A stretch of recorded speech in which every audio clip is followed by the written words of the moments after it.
Bueno, damos comienzo a una nueva transmisión del Club de la Lectura de Masculinismo Conservador. Bienvenidos a todos. Hoy 3 de junio de 2023, 9:44 de la noche en Colombia y en México. ¿Qué horas son, David? Actualmente son las 8:43 p.m. Listo, ¿no? Sí, perfecto. ¿Cómo estás, David? Muy bien, gracias a Dios. ¿Y tú, José? Bien, todo muy bien, gracias a Dios también. Las últimas dos, digamos, vivos que hemos tenido, la verdad, ha sido muy interesante, ha sido bacano cómo ha evolucionado la propuesta del club de lectura entre las personas, al parecer, les gusta. Entonces, me alegra poder continuar con esta serie de videos y todo esto. Sí, la verdad es que para enfrentar al enemigo, lo mejor es comprenderlo. Sí, es cierto. Entonces, ¿te parece comenzar a la lectura? Claro que sí. Entonces vamos a continuar en el número 5. Los pensadores del socialismo del siglo XXI. El socialismo del siglo XXI es la expresión latinoamericana de la renacida izquierda. Como proyecto con nombre y apellido, aquel nació formalmente el 27 de febrero de 2005 en Venezuela, oportunidad en la cual Hugo Chávez convocará a los intelectuales orgánicos desde su insufrible programa televisivo a lo presidente, a inventar el socialismo del siglo XXI. El socialismo no había muerto con la implosión soviética, debía reinventarse, con los ajustes necesarios de acuerdo a las condiciones del nuevo siglo y a los nuevos postulados teóricos que los revisionistas del marxismo habían confeccionado.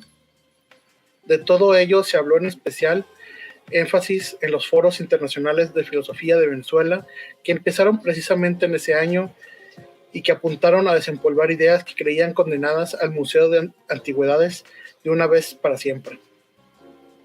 El proyecto Socialismo del siglo XXI, en estos momentos, mientras estas líneas se escriben, está siendo pensado y repensado por intelectuales orgánicos dedicados a cumplir, implementar con la orden del difunto dictador venezolano y a expandirlo a toda la región. Aquí daremos apenas un vistazo a las ideas de algunos de ellos, que si bien en muchas cosas presentan un pensamiento más o menos heterogéneo, coinciden a pie juntillas en algo que no es nada menor para la tesis de nuestro trabajo: el carácter cultural de la revolución izquierdista del nuevo siglo. Y es que aquellos son deudores, sin lugar a dudas, del pensamiento postmarxista, que tal como vimos, corrió su mirada desde la agitación de la clase obrera hacia la construcción de nuevos antagonismos sociales, culturales, étnicos, etarios, sexuales, etc. El uruguayo Sirio López Velasco es un caso interesante. Este ha basado su propuesta intelectual del socialismo del siglo XXI en discusiones éticas que tienen su fundamento en el famoso postulado de Marx que reza: de cada uno según su capacidad, a cada uno según su necesidad. Pero admite seguidamente que la clase obrera que supo ver Marx no es la de hoy, y ello lo obliga a contemplar cambios importantes. En momentos en que la clase obrera ha disminuido cualitativamente y cuantitativamente y se ha modificado con centrales sindicales que de hecho aceptan los límites del capitalismo, y suena a museo la invocación de cualquier partido obrero de vanguardia. La tarea crítico-utópica y comunarista hoy es colocada en manos de un bloque social heterogéneo, con forma de movimiento que agrupa a los asalariados, los excluidos, la clase económica capitalista formal, las llamadas minorías, que a veces son mayorías, como las mujeres, y algunas comunidades étnicas en algunos países. Las minorías activas, sobre todo en movimientos, partidos científicos, organizaciones no gubernamentales, en especial muchas de carácter ambientalista, pueblos indígenas que sin asumir una postura identitaria histórica esencialista quieren permanecer y transformarse sin aceptar el dogma de los valores capitalistas, de la ganancia y del individualismo, y los movimientos de liberación nacional que combaten el recrudecido imperialismo yanqui europeo. El argentino Atilio Borón sigue esta misma línea, aunque hace hincapié en la necesidad de construir, es decir, fogonear el conflicto en lugar de encontrar al sujeto de la nueva revolución socialista con claras reminiscencias de Laclau. No existe un sujeto único, y mucho menos un único sujeto preconstruido de la transformación socialista.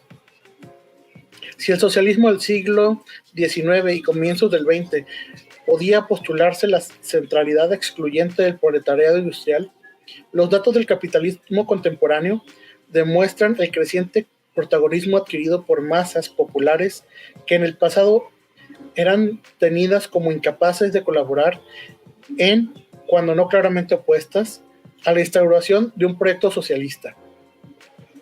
Campesinos, indígenas, sectores marginales urbanos eran en el mejor de los casos acompañantes en un discreto segundo plano de la presencia estelar de la clase obrera. Así pues,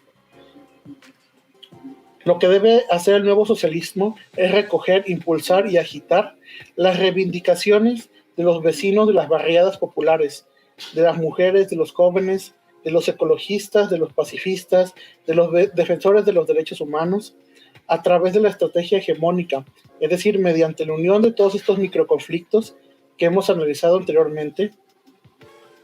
En conclusión, anota Borón, la construcción del sujeto del socialismo del siglo XXI requiere reconocer antes que nada que no hay uno sino varios sujetos, que se trata de una construcción social y política que debe crear una unidad allí donde existe una amplia diversidad y heterogeneidad, puesto que en términos de la teoría post-marxista que ya hemos visto, de lo que se trata es de lograr una hegemonía socialista que aglutine todos los elementos de conflagración social posible. Habíamos dicho antes que la hegemonía solo tenía sentido en un marco social donde el conflicto entre los distintos grupos fuera la regla. El marxismo tradicional encontró un único conflicto fundamental que lo abarcaba todo, el de las clases sociales, es decir, el conflicto económico. Pero como el nuevo socialismo ha tenido que minimizar, prácticamente abandonar la visión estrictamente clasista, necesita hacer irrumpir nuevos conflictos de distintos tipos que puedan encontrar su hilo conductor en la oposición al orden capitalista y a los valores occidentales en los que aquel se sostiene. Esta generación permanente de conflicto es recomendada por el sociólogo venezolano Rigoberto Lanz cuando anota que el socialismo del siglo XXI solo puede tener éxito apostando duro por el impulso de las prácticas subversivas que propaguen el efecto emancipatorio de las rupturas de los conflictos de las contracorrientes. Las coincidencias entre los autores llaman la atención y deben ser remarcadas a riesgo de caer en la redundancia, pues es lo que nos da la pauta de que estamos ya no frente a una propuesta, sino frente a una clara estrategia en marcha.